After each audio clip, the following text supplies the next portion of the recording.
श्राद्ध पक्ष के अंदर चुटकी भर आटा दरवाजे की दोनों चौखट पर डाला जाता है। किसी किसी के यहाँ दरवाजे पर आटे से रंगोली बनाई जाती है।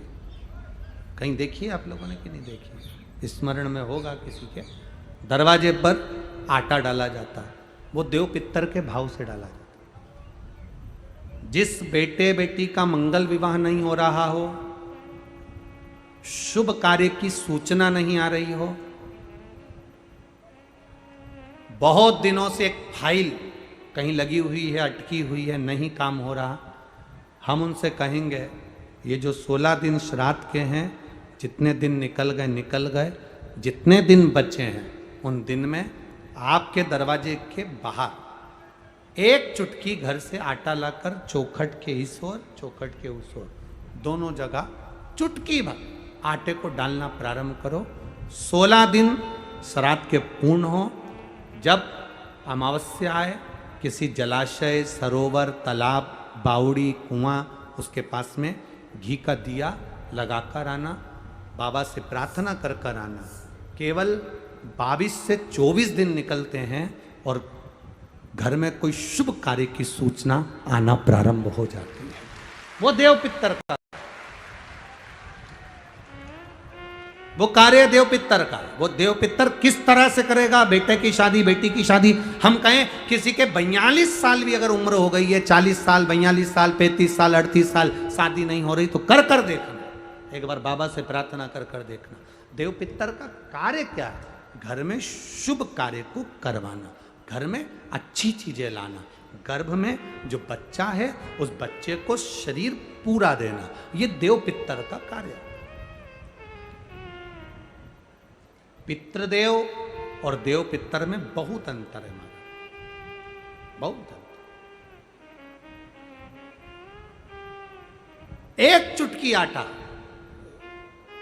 अब तो थोड़ा सा रंगोली का काम ज़्यादा हो गया, नहीं तो हमने पहले भी कथाओं में कहा है कि 3 जगह पर आटे की रंगोली काम करती है, जिसका फल 1000 गुना होता है। 3 जगह पर आटे की रंगोली काम करती है, हमने पहले भी कहा।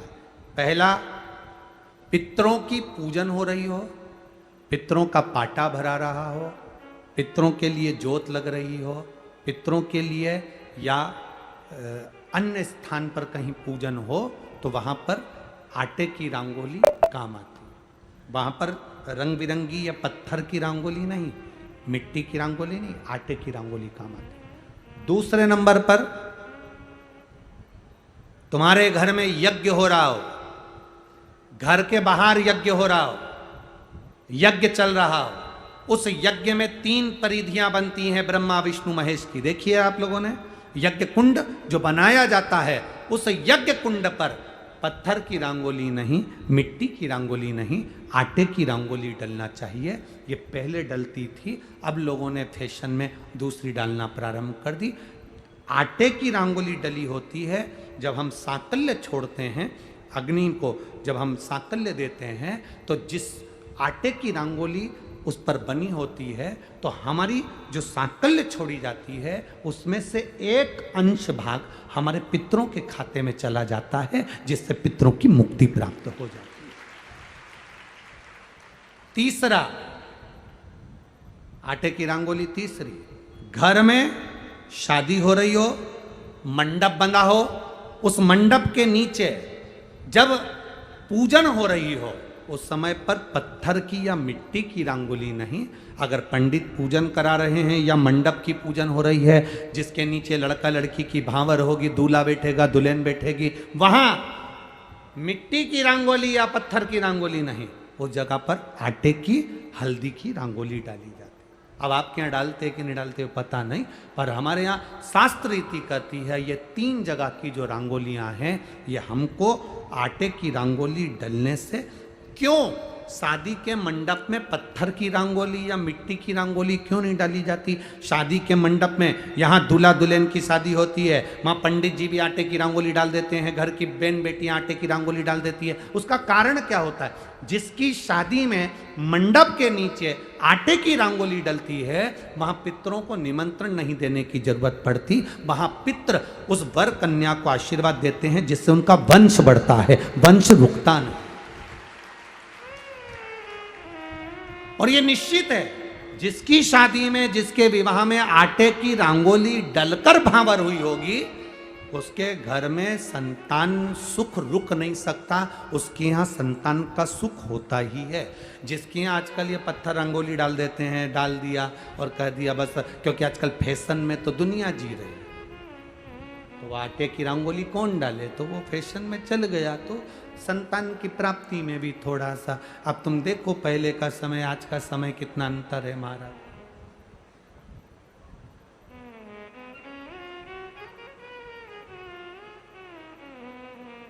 पहले के समय में संतान का सुख शादी के 1-2 साल में प्राप्त हो जाता था। आज के समय में संतान का सुख जब तक डॉक्टर के यहाँ दोनों जांच नहीं करा कर आ जाए, दिखा कर नहीं आ जाए। सब लोग कह रहे हैं डॉक्टर साहब जरा देखो संतान, डॉक्टर साहब बोले जांच करना पड़ेगी, बहू की भी जांच हुई, बेटे की भी जांच हुई, सब अच्छा है, उसके बाद भी संतान का सुख नहीं, उसके बाद भी संतान की प्राप्ति नहीं। शिव तत्व को जानिए। शिव महापुराण की कथा कहती है 3 जगह आटे की रंगोली की मूलता है। बोलेंगे आप लोग। पहला स्थान दरवाजे की चौखट, दूसरा स्थान बोलते जाओ जल्दी यज्ञ कुंड, तीसरा स्थान शादी का मंडप, जहां पर भले चुटकी भर आटे की रंगोली बने पर वो जरूरी है। 3 स्थान आटे की रंगोली के मिले।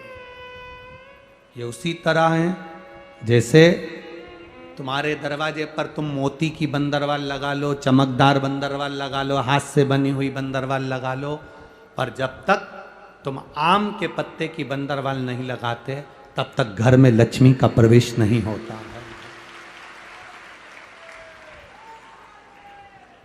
आम के पत्ते की बंदर,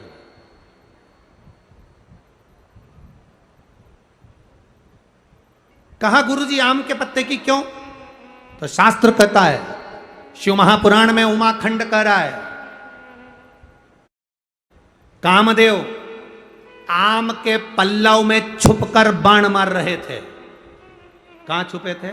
आम के पल्लव में, आम के पत्तों में छुपकर कामदेव बाण चला रहे। भगवान शंकर का जब तीसरा नेत्र खुला, कामदेव आम के वृक्ष पर भस्म हो गए।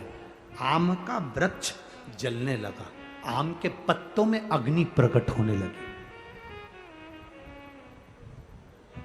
तब वरुण देव आए और वरुण देव ने आकर हाथ जोड़कर निवेदन करा, बाबा बाबा। भोलेनाथ जी बोले क्या बात है वरुण? वरुण जी कहते हैं इस आम के वृक्ष ने तो कुछ नहीं बिगाड़ा, फिर ये क्यों जल रहा? आप कृपा करिए, दया करिए। शंकर भगवान ने वर प्रदान कर दिया, तूने मेरी दृष्टि का तेज ग्रहण करा है, मैं तुझे वर देता हूं। जिसके दरवाजे पर आम के पल्लव की बंदरवाल बंधती है, उसके घर में मेरी दृष्टि सदा पड़ी रहती है, वहां रोग व्याधि दुख नहीं आता। अब तो आम के पत्ते गायब हो गए और आम के पत्ते की जगह प्लास्टिक के आम के पत्ते बनकर आ गए, और लोगों ने उसी प्लास्टिक के आम के पत्ते की बंदरवाल बांध दी। महाराज आम के पल्लव पर शंकर की दृष्टि पड़ी, क्योंकि कामदेव जलकर भस्म हुआ था उसी आम के पल्लव पर बैठकर। आम के पल्लव पर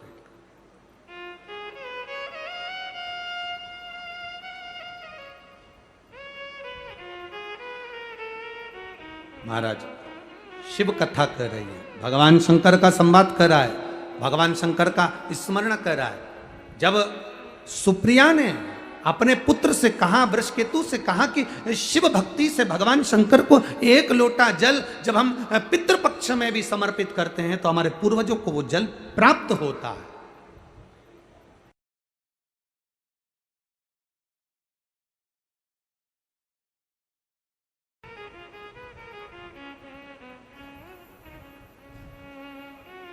की कथा कहती है, पितरों के स्वप्न का वर्णन किया गया।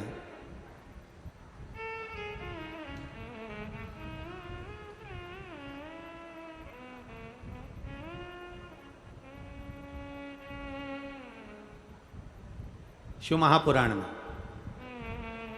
पितृ, मरे हुए व्यक्ति जो चला गया, वो व्यक्ति तुम्हें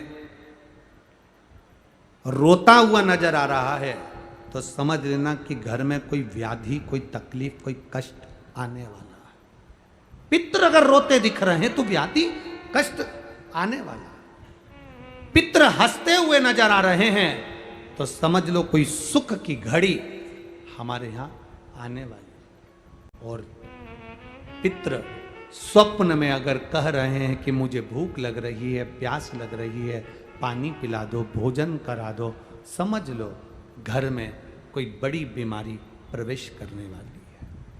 उस बीमारी का प्रवेश हमारे घर में हो रहा है।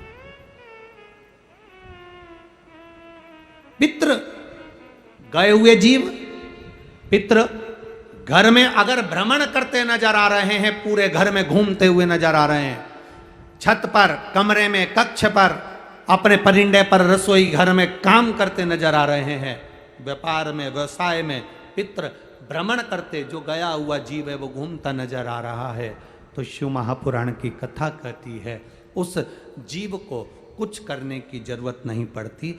पितृ घूमते हुए जब नजर आते हैं, जब हमारे पितृ पितृलोक में आराम से निवास करते हैं और आनंद से रहते हैं।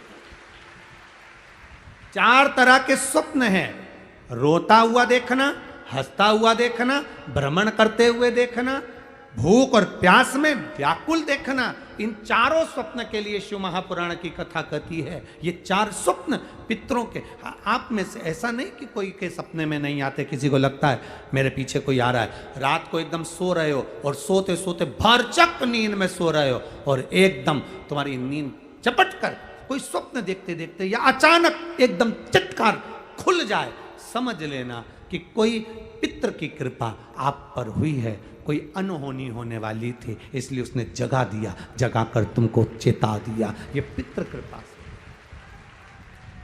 जगा कर चेता दिया उसने, ये पूर्वजों की कृपा से, पितृ कृपा से होता है।